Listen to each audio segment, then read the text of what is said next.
Olá, mais uma vez aqui com você no meu canal, Roberta Nasa. Eu sempre falo para vocês, eu gosto sempre de falar logo no início dos meus vídeos que eu falo sobre restauração pessoal, eu falo sobre superação, mas eu também gosto de falar que eu sou a favor do casamento, eu sou a favor da restauração de casamento, mas eu também gosto de falar que tudo isso é entre você e Deus, porque só você e Deus estão aí no seu particular, no seu secreto. Só Deus sabe o que é bom para você. Eu não estou aqui trazendo julgo para ninguém, dizendo o que é certo, o que é errado. Eu estou trazendo para vocês aqui aquilo que eu vivi na minha pele, aquilo que eu creio. Então eu trago para você um pouquinho da minha experiência, do que eu passei quando o meu marido saiu de casa, que tem 3 anos, já passou um pouquinho de 3 anos, né? Então, a partir da saída dele de casa, né, ele foi morar com uma outra pessoa sem aviso prévio. E eu sofri muito, passei por muitas humilhações e constrangimentos, uma dor terrível que você que passou por isso, ou que você está, ou talvez você que esteja passando, você sabe como essa dor é terrível, como é difícil a gente superar essa dor. E eu lutei muito, né, sem ele saber, pela restauração do meu casamento, através de oração, através de jejum, através de muitas coisas que eu fiz, muitas práticas religiosas, tudo aquilo que eu achava que eu poderia fazer, que estava dentro do meu limite para poder ele voltar para casa. Ele não sabe de nada disso. Talvez em algum momento aí ele vai ver alguns vídeos meus pela internet e vai ficar surpreso, porque até então a gente nem se fala. Então, a partir daí eu comecei essa luta pela restauração do casamento, até que eu percebi que antes dessa restauração de casamento eu tinha que lutar pela minha vida, porque quem estava sofrendo era eu, quem estava passando por todas as dificuldades era eu, quem tinha ficado com todas as coisas para resolver dentro de casa era eu, meus filhos, nesse inteirinho a minha neta nasceu, e trabalho, alimentação. Então, para quem passa por isso, né, que está dentro desse mesmo contexto que eu passei, né, da responsabilidade de ter caído toda sobre mim, sabe do que eu estou falando e sabe como é difícil você ter que lidar com a saída do seu cônjuge e também ter que resolver essas questões domésticas, questões profissionais. Então é muita coisa na nossa cabeça. Então, quando eu percebi que eu tinha que cuidar da minha vida, eu comecei a deixar ele um pouco de lado e resolvi cuidar da minha vida, e para a honra e glória do Senhor eu fui curada. Deus restaurou a minha vida e hoje eu estou aqui para contar para você um pouco da minha história, um pouco da minha trajetória.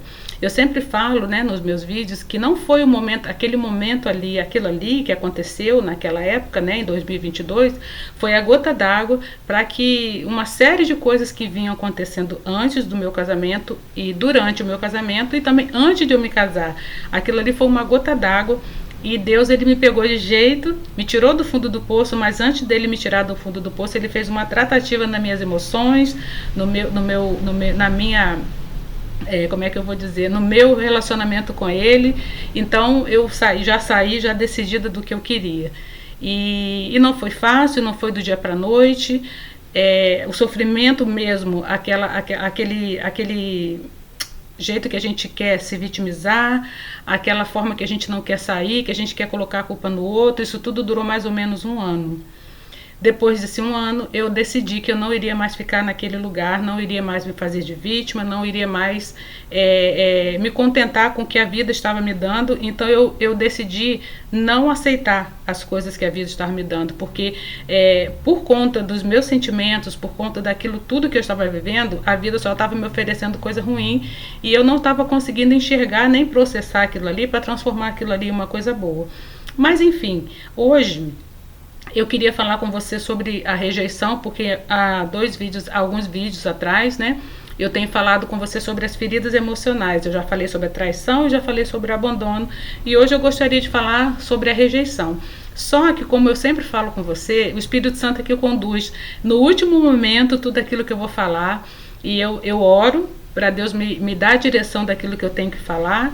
E eu sempre fico perguntando: Senhor, é isso que eu tenho que falar? Porque talvez eu possa falar demais ou eu possa falar de menos. E até no último minutinho Deus pediu para eu trocar aquilo que eu tinha que falar hoje, e eu vou falar sobre arrependimento. E também não vou falar Não vou falar exatamente do momento em que meu esposo saiu de casa e depois do que eu fiz com isso. Eu vou falar para vocês um pouquinho sobre o que aconteceu comigo antes de eu conhecê-lo. Então, como eu falei para vocês, né, para quem já acompanha os meus vídeos, um pouquinho da minha história, porque a minha história é muito comprida. Eu tenho certeza que a sua história também é muito comprida, é muito cheia de viés negativos e positivos, e a minha história também não é diferente. Mas o que eu decidi foi contar ela para você, porque o Espírito Santo de Deus me pediu para que eu fizesse isso, porque eu fui curada. Então vamos lá. Eu sou filha de um homem, né, que era um policial, meu pai, e a minha mãe era professora. Eles se juntaram, né, se casaram. Só que no início do relacionamento era tudo lindo, maravilhoso. Depois meu pai, ele começou a ser agressivo com a minha mãe. Só que como a minha mãe casou-se para sair da casa da minha avó, porque na época ela passava por algumas dificuldades lá na casa da minha avó, e antigamente isso era muito normal, né? Então ela se casou achando que iria ser diferente, não foi. Nesse interim nasceu minha irmã. E quando meu pai soube que era menina, ele queria um menino. Quando ele soube que era menina, ele falou com a minha mãe que se o próximo filho que ela estivesse grávida, que no caso era eu, se fosse menina também, ele iria matar minha mãe e iria matar a criança que estava no ventre dela. Pasmem. Mas infelizmente essa história é verdade. Essa história foi contada pela minha mãe e confirmada também por alguns parentes. E eu imagino como a minha mãe não deve ter ficado, né, há 50 e poucos anos atrás. Depois eu tive algumas revelações de Deus. Isso não estou falando assim para te assustar, não estou falando para poder mudar o assunto da parte almática para a parte espiritual, mas depois eu tive uma revelação de Deus, e Deus realmente me mostrou que a minha mãe tentou me tirar por algumas circunstâncias que ela foi passando. E eu nasci muito doente. Fui andar com 2 anos de idade, porque eu realmente estava muito debilitada, e naquela época, né, chamava o padre para poder fazer eu acho que extremunção, não sei se a palavra certa é essa. Então, chamaram o padre para poder dar a bênção final lá, porque não tinha mais recurso para mim. E graças a Deus que através de uma mistura que meu pai fez lá, de uma vitamina, eu não me lembro muito bem. Eu acho que na época tinha tudo o que tinha na geladeira, porque ele foi pegando e misturando, juntando tudo aquilo ali, porque tudo que eu colocava na boca, como uma madeira, eu vomitava, e eu estava cada vez mais definhando, e não me alimentava. E então eles chamaram o padre para poder pelo menos eu não morrer pagando, né? Antigamente tinha essas coisas. Mas enfim, alguma coisa que meu pai pegou lá na geladeira deu certo, eu me alimentei, e assim eles começaram a me alimentar, e eu fui andar depois de 2 anos de idade, e eu era uma criança muito debilitada. Cresci com a minha mãe e meu pai naquela confusão, e eles brigando muito, meu pai muito mulherengo, muito autoritário, e traía minha mãe direto, e minha mãe brigava muito com ele. Depois ele batia nela, ele ameaçava ela, se caso ela não fizesse alguns determinados tipos de sexo com ela, por exemplo, sexo anal, que ele obrigava ela a fazer sexo anal, né, com ele, e se ela não fizesse, ele batia na gente. Então ela era obrigada a passar por esse tipo de situação, até que infelizmente ele foi assassinado. Uma briga que teve lá na época, ele foi assassinado. E nisso, quando ele foi assassinado, a minha mãe, daquele estado dela de opressão, de ter que prestar conta de tudo, de não poder fazer nada, de nem cortar um cabelo porque ele batia nela, tudo era motivo para ele bater nela. Vocês devem estar achando que meu pai era terrível, né? Eu também, minha mãe me contando isso, minha mãe hoje é falecida, mas minha mãe me contando isso, né, depois de um tempo, eu também achava ele horrível, até que eu consegui perdoá-lo, graças a Deus. Mas então eu fui crescendo assim. Minha mãe, quando meu pai faleceu, ela começou a achar que estava liberta de tudo, e começou a namorar com um, namorar com o outro. Dentro desses relacionamentos que ela tinha um homem casado também. Só que minha mãe era daquele tipo de faça o que eu falo, mas não faça o que eu faço. E para uma menina que estava presenciando essas coisas todas, era muito difícil de eu não pegar o exemplo dela. Até porque também tem as maldições hereditárias. Não sei se você acredita nisso, mas eu acredito. Então o que aconteceu? Fui pegando o mesmo exemplo da minha mãe, e comecei a namorar muito cedo, muito novinha, muito novinha. Eu perdi a minha virgindade, eu tinha 16 anos, mas antes disso eu tinha muitos e muitos casinhos, assim, casinhos que eu falo namoricos, né? Aqueles namoricos de infância, que a gente roçava, né? Aquelas coisas que a gente achava que estava fazendo sexo, mas na verdade não estava, porque eu perdi minha virgindade mesmo com 16 anos de idade. E tive muitos relacionamentozinhos, namorava muito, beijava muito e fazia muito aquelas coisinhas assim que a gente acha que tá tendo relação, né? Enfim, conheci um rapaz com 15 para 16 anos e com 16 anos eu perdi a virgindade com ele. E ele, para poder sair da responsabilidade, porque na época minha mãe porque queria que eu casasse com ele, que ele casasse comigo, porque ele era militar e minha mãe achou que eu já estava grávida. Na cabeça da minha mãe eu tinha perdido a virgindade, que ela soube da pior forma possível. Ela queria que a gente se casasse logo. Então, ele ficou apavorado e a gente aí começou a balancear, né? Balançar o nosso relacionamento. Nós ficamos juntos 3 anos, mas idas e vindas, e brigava e voltava. E nesse brigava e voltava, que a gente estava juntos, eu comecei a ficar com outras pessoas, até mesmo porque ele também fazia questão de ficar com outras pessoas. Ele não era muito mulherengo mesmo, ele sabia que eu era apaixonada por ele, eu era apaixonada por ele. E ele não fazia nenhuma... ele não se importava em ficar com as pessoas e também não se importava que eu soubesse. Então aí eu comecei também a sacanear ele, eu comecei a ficar com muitas pessoas e a gente ficava naquela, ele ficava com pessoas, eu ficava com outras pessoas também e depois a gente voltava ao nosso relacionamento e ficava ele com uma mulher e eu com um homem e a gente voltava o nosso relacionamento. E nesse inteirinho, eu acabei ficando com um homem, deixa eu ver se eu me lembro. Fiquei com um rapaz casado, inclusive era até amigo dele também. E nessa vez, né, eu vou ter que falar isso para vocês, porque eu quero que você entenda o que eu vim fazer aqui hoje. Esse rapaz, eu me lembro que ele era um militar também, e ele era muito mulherengo, casado, e eu e minha prima, nós éramos 2 adolescentes. Eu já contei para vocês aqui, há uns vídeos atrás, eu e minha prima, a gente era assim, ó. Então a gente era amiga de tudo, né? Tanto na alegria como na tristeza. E acabou que nós 2 ficamos juntas com esse rapaz no mesmo dia, na casa dele e na cama dele. E aquilo ali eu fazia sem o menor pudor, sem o menor arrependimento. Para mim, eu não pensava que ele era casado. E nisso eu fui me envolvendo também com homens casados.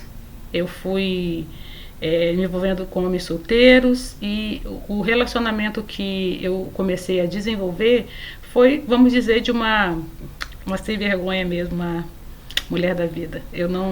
Hoje eu me envergonho disso, mas eu já confessei esses pecados para Deus, eu já me acertei com Deus, mas assim, na época, para mim era a coisa mais normal do mundo, a coisa mais normal. Fiquei com muitos amigos dele também, eu já comentei para vocês aqui em um vídeo anterior que ele também ficou com a minha prima, então era aquela bagunça.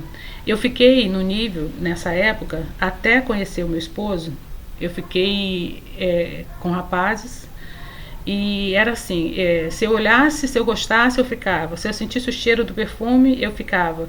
Se eu estava na balada e o cara sinalizasse que gostava de mim, eu ficava. E assim eu fui ficando com muitos homens. E nesse processo eu devo ter ficado com mais de 15 pessoas, no caso homens, né? E não me preservava, né, na questão de usar preservativo, fazia sexo de tudo quanto é tipo, e realmente eu estava naquela questão de aquela expressão que a gente fala, né, como o diabo gosta. E assim, nesse contexto, eu conheci o meu esposo. E com menos de um mês a gente se conheceu. Aí, antes eu quero falar, né, esse meu namorado, que eu contei também no vídeo anterior, esse meu namorado, depois de 3 anos nessas idas e vindas, ele me deu um pé na bunda, mas eu sofri porque eu gostava dele, mas eu também já tinha sacaneado com ele, ele já tinha sacaneado comigo, a gente já estava naquela miscelânea, aquela sem vergonhice já. Então quando ele terminou, eu fiquei triste, porque ele foi de uma forma bem dura, né? Ele me avisou no dia que estava indo embora e foi. E ele pegou e foi assim, nesse contexto, essa trajetória toda, que eu conheci o meu esposo. Eu estava num lugar de trabalho, ele também, nessa época nós trabalhávamos no centro do Rio de Janeiro, e a gente conheceu nesse ambiente de trabalho, e com menos de um mês, a gente já estava morando junto, e a gente já tinha dado entrada no nosso casamento, né, na papelada, e nós nos conhecemos em janeiro de 94, e quando foi em março nós já estávamos casados. E assim foi.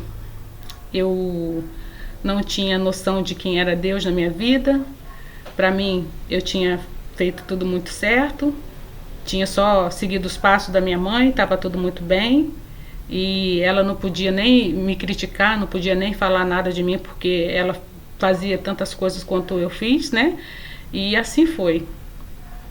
Quando meu esposo saiu de casa, que eu literalmente fui no fundo do poço, né? E Deus, ele me confrontou com todas essas coisas. Todas essas coisas que eu fiz, porque eu fiquei com muitos homens casados também. E eu, como eu falei para vocês, eu não tinha nenhum remorso, nem imaginava que as esposas estivessem em casa, não sabia como estava o relacionamento deles, se estava ruim ou estava bom. Independente de como estivesse, eu não tinha esse direito de ficar, mas eles chegavam até mim contando aquela velha história, né? Ah, eu não estou bem com a minha esposa, eu estou prestes a me separar. E eu, nova, interesseira mesmo, porque eu queria ficar com esses homens, não me importava, né? Eu não tinha esse discernimento que eu tenho hoje, essa compreensão do que é um sexo, né? Do que é quando você tem relação sexual com uma pessoa, né? E fui ficando, e nesse contexto eu conheci o meu marido, e a gente também teve relação sexual logo no início. A gente se casou, e assim a gente foi formando a nossa família, né? Por que eu entrei nessa história? Para falar para vocês, porque quando eu realmente fui confrontada por Deus, Deus trouxe todas essas histórias. Eu não contei detalhadamente para vocês, mas Deus trouxe todas essas histórias para minha mente, porque eu precisava ser curada, e a cura que eu precisava estava além daquilo que estava acontecendo comigo ali naquele momento. Eu quero compartilhar com você uma passagem que está no Salmo 32, no versículo 3, quando Davi, ele é confrontado, né, pelo profeta Natan, porque ele se envolveu com Batseba, e você deve conhecer essa história, que ela é bem conhecida. E esse Salmo 23, ele foi escrito nesse contexto. Eu só vou ler para você o versículo 3, que fala o seguinte, tá? Olha, enquanto não confessei o meu pecado, eu me cansava, chorando o dia inteiro. Tem algumas versões, né? Eu não sei se essa que eu tô lendo é a Nova Linguagem na tradução de hoje, mas tem a NVI e tem a Bíblia que é a tradução mais antiga, né? Que fala assim: enquanto eu me calei, os meus ossos se secaram, né?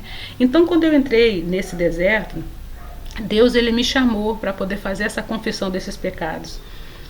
Porque, como eu falei para vocês, uma restauração de casamento, ela vai muito além de a restauração pessoal, né? Ela vai muito além de uma restauração de casamento. Deus, quando ele chama a gente para poder fazer algo novo, quando ele nos transforma, ele quer um comprometimento, ele quer uma limpeza por completo. E eu sabia que tudo que eu estava passando, daquela dor, não era só aquela dor daquele momento do meu marido ter saído de casa. Eu precisava confessar os meus pecados. Eu já confessei esses pecados, né? Eu orei a Deus e fui pedindo a Deus o passo a passo o que eu tinha que fazer, com quem eu tinha que falar, e Deus me direcionou uma pessoa, e eu confessei esses pecados. Essa pessoa orou por mim, né? Orou por essa situação, e eu tive algumas pessoas que eu pude confiar isso também, até mesmo porque isso não era segredo para ninguém, porque eu não fazia muita questão de esconder, porque claro que eu não ia ficar falando para o mundo inteiro, né, o que eu tinha feito, até mesmo porque o meu próprio marido sabia dessas histórias, né? Mas assim, ao ponto de você chegar e falar para alguém aquilo que você tinha feito, né, aquilo que você tinha desenvolvido com um homem casado sem o menor pudor, sem a menor vergonha, sem o menor arrependimento. Então aí isso complica um pouquinho, né? Então o que eu tive que fazer? Eu tive que pedir perdão a Deus por todas essas situações nos quais eu tinha feito. Eu fiz na época uma relação, ficou extensa, tá? Uma relação de todas as pessoas que eu tinha me envolvido. Eu fui pedindo perdão a Deus por aquelas situações que eu tinha feito. Eu fui pedindo perdão a Deus pelas esposas nas quais elas tinham sofrido, porque mesmo que elas não soubessem dessa história ou não sabem até hoje, isso no mundo espiritual tem um impacto terrível. Então eu fui pedindo perdão a essas pessoas, eu fui pedindo perdão a Deus, eu fui pedindo perdão a todo mundo que tinha que pedir perdão, e eu fui confessando esses pecados. Eu fui pedindo a Deus para me trazer à memória todas essas pessoas nas quais eu tinha me envolvido, porque eu vi que Deus queria fazer algo grande na minha vida. Enquanto eu não confessava aquilo que eu tinha feito, enquanto eu não entendia que aquilo ali tinha sido uma situação na qual eu tinha ferido o coração de Deus, e não só o coração, né, das esposas, né? E também, como eu comentei com vocês, né, depois que eu me casei, eu me envolvi com algumas pessoas. Na verdade, eu me apaixonei por um rapaz, já estava com meu filho, o meu filho mais velho. Eu tive alguns envolvimentos assim, de flerte, de interesse, mas nada que eu tenha tido relação sexual. Mas isso não diminui a minha culpa diante de Deus, porque para Deus não existe pecadinho nem pecadão. E eu falei para vocês anteriormente que eu, na minha cabeça, né, eu julguei meu marido porque ele, na verdade, ele já tinha se envolvido com essa mulher há um tempo atrás, em 2016, e se envolveu com ela de novo em 2022, e na época que ele se envolveu com ela, eu brigava muito com ele, eu culpava muito ele, eu infernizava a vida dele, e ele jogava sempre na minha cara: você fez isso comigo, e eu nunca te acusei, eu nunca te culpei. Só que eu, na minha cabeça, eu achava que por eu não ter tido relação sexual com essas pessoas depois que eu me casei com ele, eu estava assim isenta, eu estava linda, maravilhosa na passarela, e Deus não ia me acusar por aquilo ali, né? Erradamente, porque para Deus não existe pecadinho nem pecadão, né? Então eu entendi que eu precisava não só me consertar com Deus, antes de me consertar com todo mundo, antes de pedir perdão para outras pessoas. Eu falei para vocês que quando eu passei por esse deserto, Deus, ele me deu uma ordem, né, para eu poder pedir perdão a algumas pessoas que eu sabia que eu tinha ferido com o meu comportamento, algumas palavras, às vezes com nem com palavras nem comportamentos, mas com o meu silêncio, né, com a minha omissão, vamos dizer assim. Então, o que eu quero dizer para você hoje é que a primeira coisa que você tem que fazer na sua vida, se você quiser se restaurar e você tiver a intenção de restaurar o seu casamento, é que você fale para Deus, conversa com Ele, tenha uma conversa sincera e peça orientação ao Espírito Santo. O que você tem que fazer, o que você tem que renunciar, quem que você tem que pedir perdão, qual o pecado que você precisa confessar. Porque, como eu falei para vocês, uma restauração de casamento vai muito além, vai muito além de uma restauração pessoal, né? Você tem que ter esse olhar por inteiro. É você saber que você feriu em algum momento o coração de Deus. Eu falo aqui para vocês de coração aberto, né, como eu falei para vocês, eu oro para o Espírito Santo me dar a direção daquilo que eu tenho que falar. Então eu falo para vocês, eu não fui santa, eu não fui aquela mulher maravilhosa, certinha, perfeita, que está chegando aqui na internet para vocês e está falando assim: olha, meu marido me abandonou, ele é um canalha, ele é um safado, ele é um mau caráter. Então há uma construção toda até chegar até esse momento da separação, tanto da minha parte como da parte dele também. Mas eu não quero entrar em detalhes aqui sobre a vida dele, nem da infância dele, nem da adolescência dele.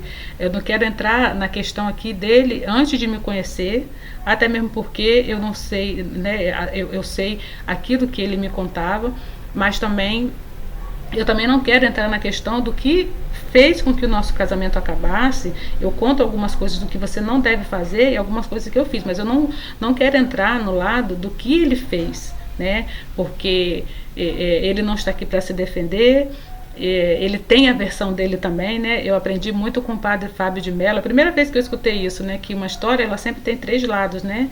Ela tem o lado A, o lado B e a verdade. Então, eu estou contando para vocês aqui aquilo que eu vivi, aquilo que eu experienciei, aquilo que eu vivi na minha pele. Mas provavelmente ele tem uma versão dele, né? Ele tem a história dele, ele vai me culpar por algumas coisas, ele vai falar que ele se separou por minha culpa, porque eu não fui amorosa, porque eu era ignorante, que é o que ele reclamava de mim. Mas por que dessa ignorância? Por que desse modo autoritário? Então, eu também tenho as minhas reclamações dele. Eu também tenho coisas que eu não gostava que ele fazia, coisas que se repetiam, coisas que eram assim, vamos dizer, normais que às vezes um homem faça e ele não fazia, né? Então eu não estou aqui para poder depreciar a imagem dele, eu não estou aqui para fazer nada disso, eu estou aqui para mostrar para você que quando a gente se separa, né, quando há uma separação, os dois têm culpa, os dois têm responsabilidade nisso, uma das partes vai se prejudicar mais, vai ser mais ferida, vai se vitimizar mais, porque ela é que fica naquele contexto. A outra parte, geralmente a outra parte, né, aparentemente a outra parte é que está usufruindo, é que está curtindo, é que está saindo, é que está num paraíso, porque agora eu posso beber, eu posso sair, viver vida de solteiro, e estou amando, estou sendo amada, está tudo lindo, muito maravilhoso, só que não existe felicidade no pecado. Não existe felicidade no pecado, e isso eu falo para você por experiência própria e por experiência das pessoas que vêm conversar comigo. Então, o meu vídeo de hoje, que já está se aproximando para os 30 minutos, é esse recado que eu gostaria de falar para você. Peça a Deus para clarificar aquilo dentro da sua alma, do seu coração, da sua mente, para te mostrar aquilo que você precisa fazer, porque a cura verdadeira, ela vem através de Cristo, mas para você ser curado ou ser curada, verdadeiramente você precisa confessar os seus pecados, você precisa verbalizar para uma pessoa que vai entender, que vai orar junto com você, porque a palavra de Deus ela já nos ensina, né, que nós temos que confessar os nossos pecados uns para os outros, porque só assim a cura acontece, só assim nós conseguimos tirar aquele peso daquele lixo que a gente vem acumulando dentro de nós, achando que a nossa vida vai seguir em frente se a gente fazer isso antes.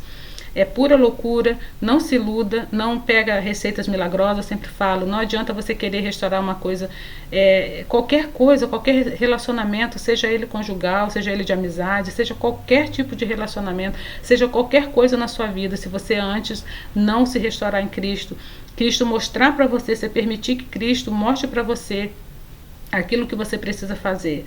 Talvez Deus vai te pedir alguma coisa diferente que pediu a mim, mas eu tenho certeza que Ele vai te limpar primeiro, para que você viva uma nova vida, para que você se torne uma nova pessoa, verdadeiramente transformada, verdadeiramente com intimidade com Deus, sabendo que o que você pedir para Ele, o que você jogar no altar dEle, o que você colocar no altar dEle, Ele vai te ouvir, no tempo dEle Ele vai te responder, mas que antes de tudo você precisa entender que você precisa se limpar, você precisa colocar para fora tudo aquilo que te prende, tudo aquilo que está nas mãos de Satanás.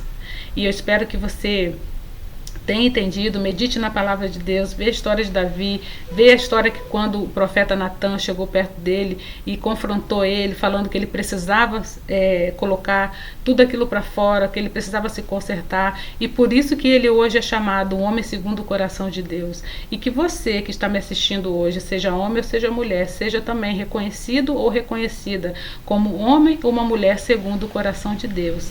Amém? Curte, comenta, faça o que você quiser, coloque o que você quiser aí, porque eu já sempre falo, né? A minha vida com Deus ela já foi restaurada, então se você quiser também discordar daquilo que eu falei, fique à vontade. Compartilha, fale com as pessoas que tem um canal aí, que é uma moça que foi restaurada e que ela conta tudo que aconteceu na vida dela, segundo o que o Espírito Santo coloca no coração dela diariamente. E eu sempre deixo dica de livros para que você possa se alimentar, porque eu tive que rever a minha vida física, a minha vida emocional e a minha vida espiritual. E a minha vida emocional, é claro, a palavra de Deus, ela é uma terapia para mim, né? Ela faz um renovo na minha vida. A Bíblia é meu livro de cabeceira, mas eu li alguns livros também que me ajudaram a entender o que estava acontecendo comigo na parte emocional. E eu encontro você no próximo vídeo. Tchau, tchau.